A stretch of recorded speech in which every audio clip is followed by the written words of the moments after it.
today, another video. We are doing I'd say a full review, as much as we can of a review. I'm just going to turn the heat down because it's absolutely red hot in here.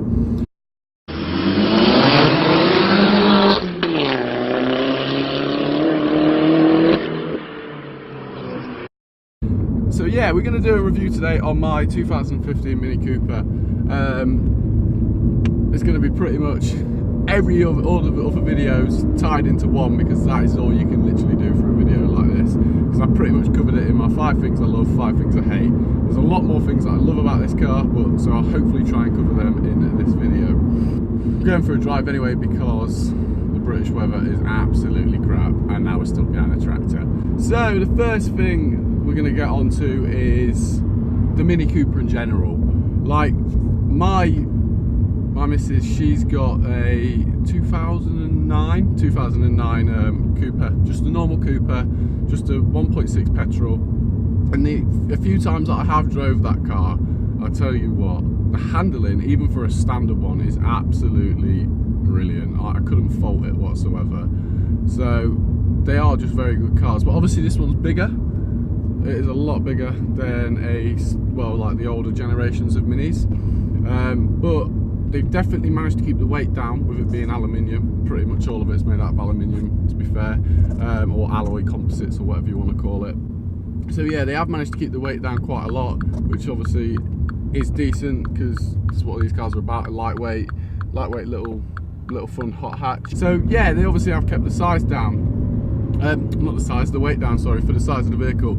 I've not actually personally weighed it myself, but I can't remember what the quotation is, but I think it's 1.1 tonne on the curb weight, or whatever it works out as.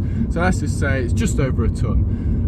Yeah, so obviously with it being bigger, that therefore means the handling characteristics possibly changed, but to be fair, they've done an absolute splendid job of it. It's obviously all independent suspension all the way around, coupled up with my BC coilovers, cannot fault it. Just to make that a little bit better, I am going to get some anti-roll bars for it soon, obviously upgrade them, but I need to do some more research, because you don't want to get too much of a thicker one at the back, because therefore the back end will overtake the front end. So the car in general, the handling of it is fantastic. I've just watched someone do one of probably the world's worst overtakes. That was stupid, but to be fair, the other guy looked like he was speeding. So yeah, handling of the car, and obviously Mini Cooper in general, absolutely brilliant. Cannot fault it whatsoever.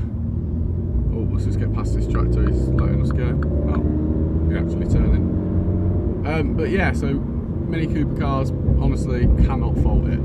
Moving on now, obviously the S in particular, I'm not 100% sure what extra it has. I know it has like slightly bigger discs. Obviously it's got the 2 litre turbocharged engine instead of the 1.5 3-cylinder. But that's sort of all I know, to be fair with it. But so I don't want to go around saying other things about the car. Obviously I think the suspension could possibly be better, but I'm not too sure. There's a few little aesthetic bits and bobs to the car, which obviously therefore you can tell it's an S, and then a John Cooper Works is a whole different ball game. But yeah, so the S, I'm happy with it. I love the way it looks. It's got, obviously you know it's an S because the massive S badge on the front windscreen. But yeah, so happy with that. Yeah, the engine now, I think I've covered the engine, I don't know, but anyway, the engine, oh yeah, the engine. So this is a 2 litre turbo petrol. This is one of the B48. So this is the Mini Cooper, BMW Mini's modular engine. So you've got the 3-cylinder, it's the B38, 4-cylinder, 2 litre, which is the B48, and then I don't know why this works out, but the B58 is a 6-cylinder. So they should have named it the B68, but whatever, that's BMW's point of call. So yeah, this engine, I believe it comes in a 328i, which is a 2 litre turbo petrol, obviously because it's a modular engine, but I believe it comes from a factory of 270 horsepower. So therefore you get loads of people raving on about this car can't handle 300 horsepower standard and all that malarkey. Yeah, it can. So yeah, the B48 in this is absolutely fantastic. The twin power turbo on it, oh my god, since it's been mapped, it is.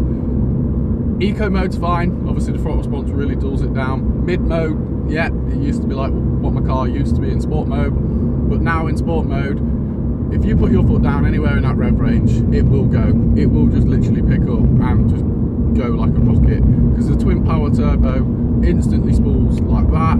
There's no problems whatsoever, but the only problem is I don't like how early I do like it compared to my TT, but I don't like how early it spools, because if you're not careful, torque's the thing that breaks stuff in your car, as in like your engine. It'll rip your gear, well, it won't rip your gearbox out, but it's going to put a lot of undue stress on your gearbox and all that sort of stuff.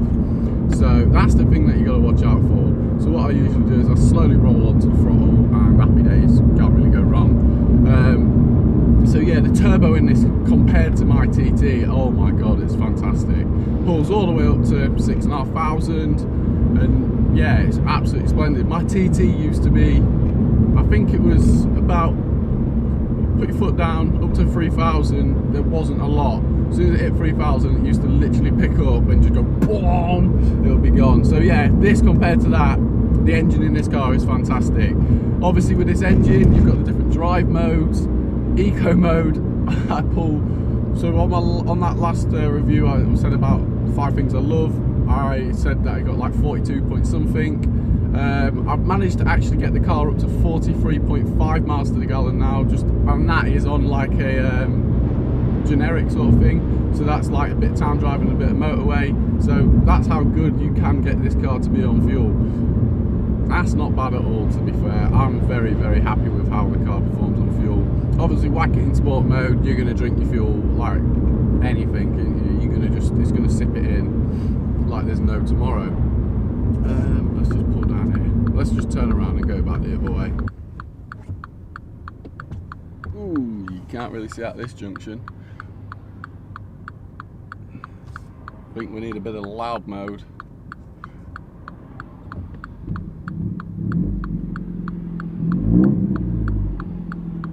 This is eco mode as well, so just chilling, just having a bit of loud and eco.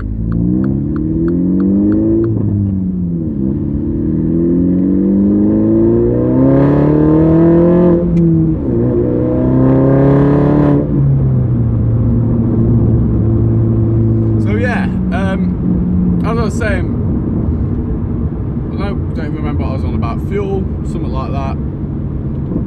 But yeah, oh yeah, so the engine, that were it. Now the exhaust won't turn off. Oh, it just did turn off and then it's just come back on. I'm pressing it so much. There we go. So yeah, the engine obviously is what it is. I can't fault it. It's in the same engines in the John Cooper Works, just with a lowered compression ratio and a slightly bigger turbo, I believe. So yeah, pretty much they've done a fantastic job on the engine. So yeah, chassis, engine, happy days. Brakes on this car. So the brakes, obviously I covered them in my 5 things I hate. The brakes are fine to stop the car, do not get me wrong. They do start to struggle in the higher heat, as in when you are like pushing on the car quite a lot. They do struggle in that top end of the heat range, but I still need to put my yellow stuff pads in. I was going to get some new discs, but I'm not going to bother at the minute because the disc got plenty of life. So when I get the new pads in, hopefully it makes a massive difference, because yellow stuff, well, from a friend's review as well as all the other reviews I've seen on the internet, he can't fault them and no one else seems to either.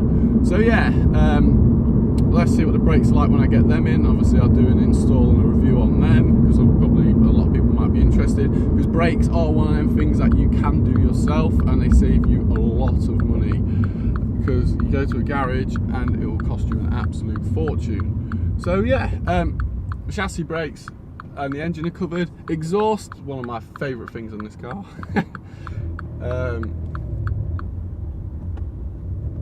Yeah, I love the exhaust in this car. It's just the way it sounds, and obviously you can do this. Just the way you can change it. Just by a click of a button, just like that. Sometimes I don't want to turn off, but I think my battery is dying.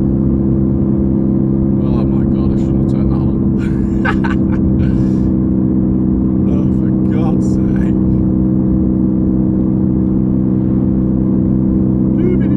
There we go, it's turned off finally.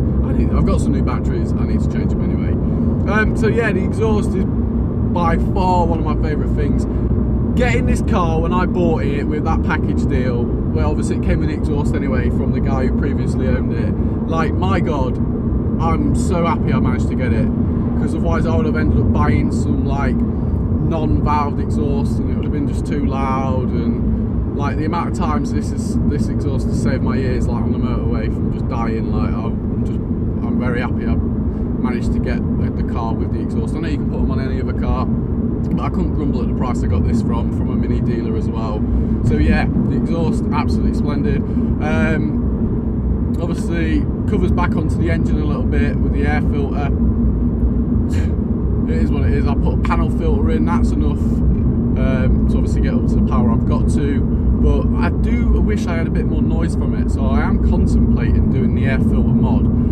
Instead of spending £300 on some air filter like that comes with a bracket, I was thinking get another MAF housing and like the top bit of the airbox, and then cutting it up and obviously using it. There's another video on YouTube that I'll obviously follow, I'll do my own video of it anyway, but I've got to try and still find a MAF like part, like the top bit of the airbox for the right price, because I'm not paying some of the prices that are up at the minute, but anything is still cheaper than buying a what's it called, buying like an aftermarket kit for 300 quid. So yeah, I wish, that's one thing I do wish I had a bit more noise from, but I'm quite glad in a way, because at the minute it's not too loud, especially in quiet mode. The only bit you get is road noise. Wheels, did not like the standard wheels whatsoever. It was alright. Offset stupid. The width of them stupid. Like they were 17 inch by 7J with an ET54. So they fitted alright, but with the coilovers, obviously the coilovers come with a spacer to space it out, but like I just didn't ever trust it, or like I don't know, the wheels I just didn't like. So lucky enough, one of them got buckled, so I got happy with that. Well, I was, I suppose, not happy, but when I got these wheels, yeah, happy days. Like, you know what I mean? These look absolutely fantastic. I cannot fault these wheels, and to be fair, they are probably, I didn't weigh them, but I know they're a lot lighter, but I'd probably say they're about 40% lighter, maybe 30% at a minimum, but they are definitely a few kilos saved there in weight. Obviously you can feel the wheels with the performance side, but because they're slightly wider as well, and I've dropped the tyre pressures a little bit, I've sacrificed a tiny amount on fuel economy, but therefore I've got more grip, and I need grip now, especially pushing 300 brake horsepower and 415, so 415 newton meters of torque. The car just wants to spin the wheels, but in the dry it's usually fine. Get it in second gear, get it rolling past 2,500 RPM, put your foot down, you are gone and you are absolutely fine. So yeah, that's my review on that. Exterior, obviously I've managed to do the car up to how I want it. I've done obviously the splitter, the side skirts, painted the rear diffuser. Did think about getting a little spoiler, but I'm not really bothered about spending 200 quid on something so small. Yeah, I've done like the blue S badge at the front with the blue bar grille, painted the indicator, I can't remember what they're called now, but whatever, you know what they are, they're in one of my other videos, and put the Cooper S badge at the top, but I'm still not sure about that, but it can just stay there for now. So yeah, the outside, obviously I'm happy with, I can't seem to really fault it. The car, to be fair, to say it's cream, it doesn't really show the dirt that much. The only time it shows the dirt is when you clean it. So I'm quite happy with the colour, especially in the winter time. It's not been doing too bad at the minute. It's never really looked like it's dirty in such a way. So yeah, the exterior I'm happy with. I do love the way these cars look. These are by far the best looking ones.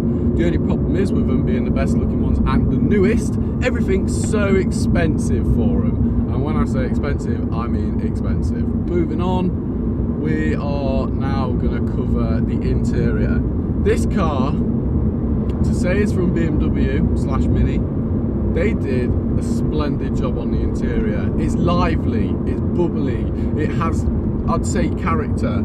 a lot of people are like, oh, a new car hasn't got character. Like most BMWs that come in the market, anywhere from the 1 Series all the way up to like what, the X5 or whatever, they all look the same on the interior. It's that exact, like, it just, I don't know how to explain it. You go and look at the interiors, you'll totally understand what I'm on about.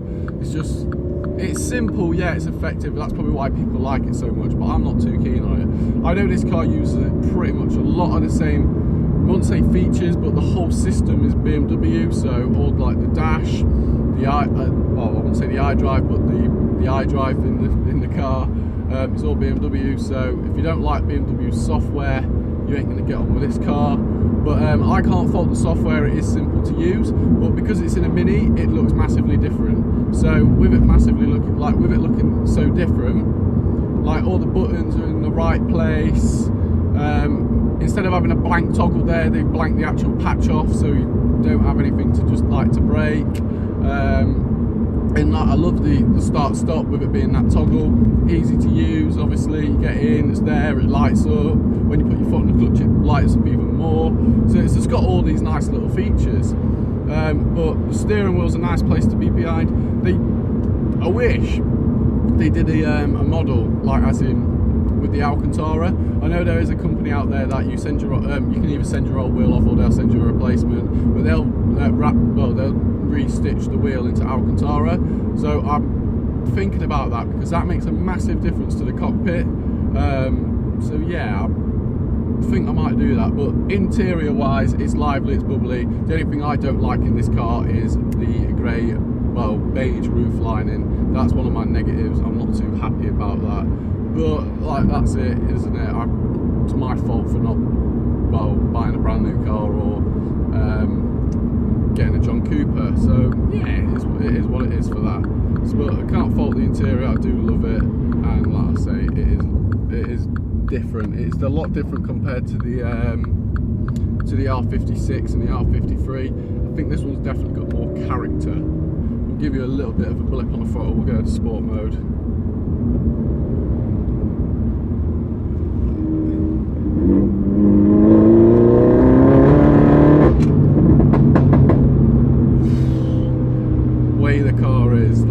I haven't drove this for like a week now, and the way it just pulled then, even in the wet.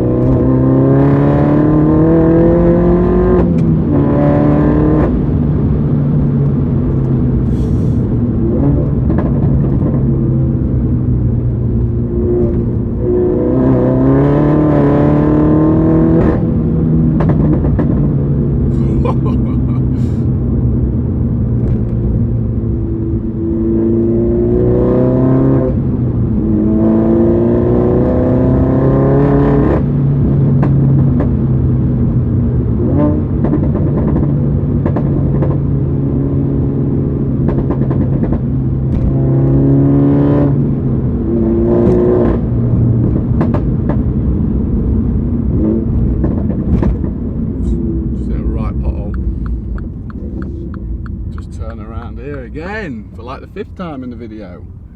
But yeah, the way the car pulls is absolutely unreal. You do get a bit more torque steer now it's on coilover, so there's less suspension travel and all that sort of stuff, but I think they've done a good job of trying to counteract that. We're in sport mode now. We're at 30 mile an hour third, 34 mile an hour third gear, quick pull, instant boost. That was up to 60 just like that. And obviously, because we're on a national speed limit road, we're not going past 60.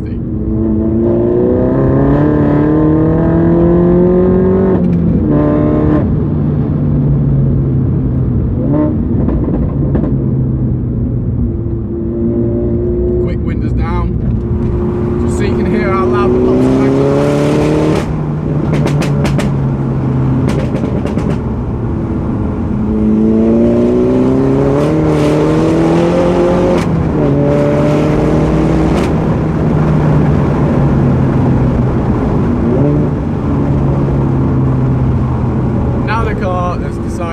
It's up to temperature in the exhaust, it doesn't want to pop and bang properly.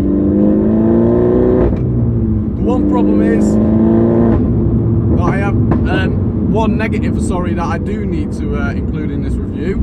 That just brought it up by having a bit of a spin. So with the amount of torque now, I need to get a polybushed lower engine mount. So what that does is that stops the engine from moving with the torque. It obviously does affect it a little bit, the way it puts the power down. There's like a slight pause as it takes up the slack.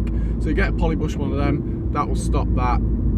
And obviously that should obviously keep the engine, hang on, bear with me. That should keep the engine nice and, what's it called? Stop the engine from moving around so much. You do notice it quite a lot. It's mainly when you let off the throttle, that's when you notice it. You can feel the weight transfer in the car. Or when you come to changing gear and stuff like that, that's when you can feel it the most. So get a polybush one of them, that will stop that. There's no other company that I'm aware of yet that makes solid engine, well not solid, but harder actual engine mount than a gearbox mount. All I know is that you can get the lower one, which is what I need at the minute. Anyway, we'll wrap this video up here. Hopefully this covers anything. If it doesn't, I am sorry, but it's one of them. Thanks again for watching. It's been an absolutely pleasure doing another video for you. Please remember to like, comment and subscribe. Share it with your family and friends if you feel free to do so. It means quite a lot to me anyway. I love the fact that people actually take time to watch my videos. And yeah, we'll be back. Hopefully we're going to try and release a video every Wednesday or Thursday, at least once a week, maybe at the weekends, you never know. But I'm going to try and aim for every Wednesday from now on. But obviously it depends with work.